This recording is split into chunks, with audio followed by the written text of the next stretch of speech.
history in disgust and join Jewish Voice for Peace is because I heard you on Democracy Now!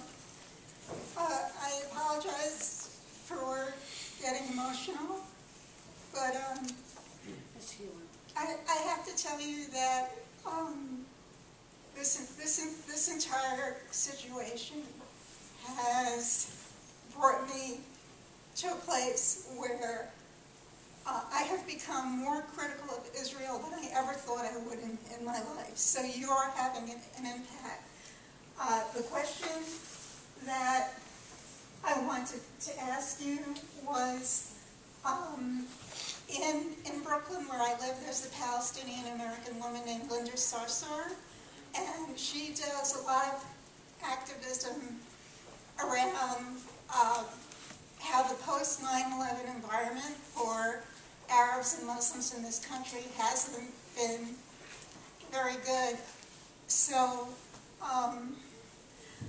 I guess I'm just curious if you're okay, but by what I mean by that is like when you get on a plane or you check more than another person would be checked, and what the general environment is like for you in the United States.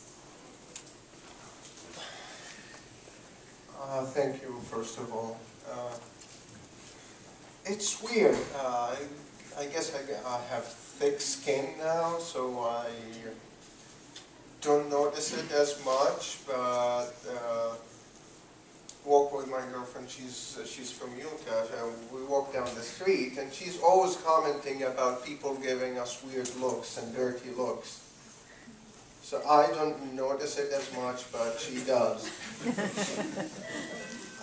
Another thing is I have a rule when I fly. I try to dress up in a suit to look more presentable, and that has been helpful somewhat.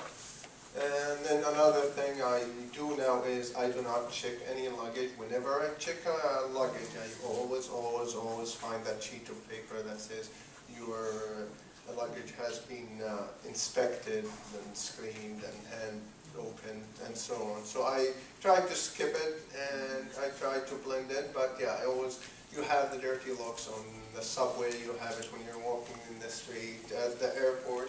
But honestly speaking, at the airport, I haven't been randomly selected for inspection as much.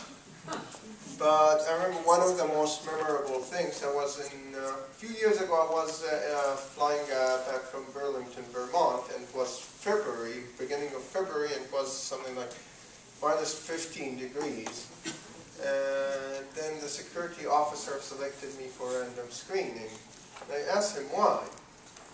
And he said, because you're wearing a hoodie. I looked around and said, it's Vermont, it's 15 degrees. Everyone at the airport is wearing a freaking hoodie.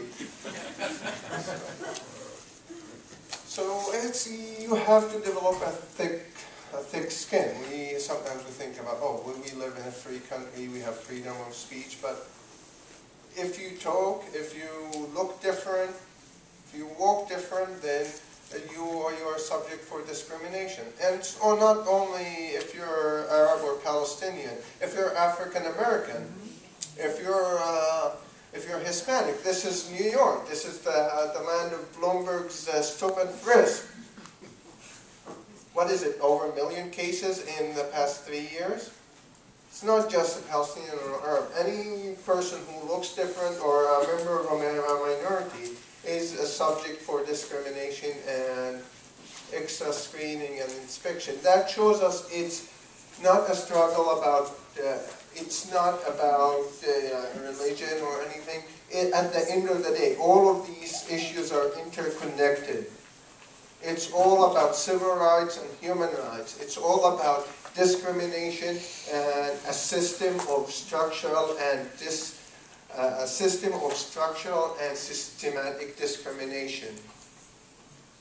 If you look different, if your name is different, you're a suspect.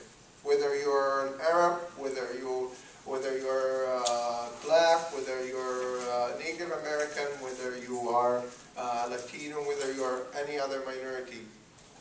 If you're a woman, for God, if you're a woman are more than half of this society, and still, a woman makes, what is it, 77 or 79 cents per dollar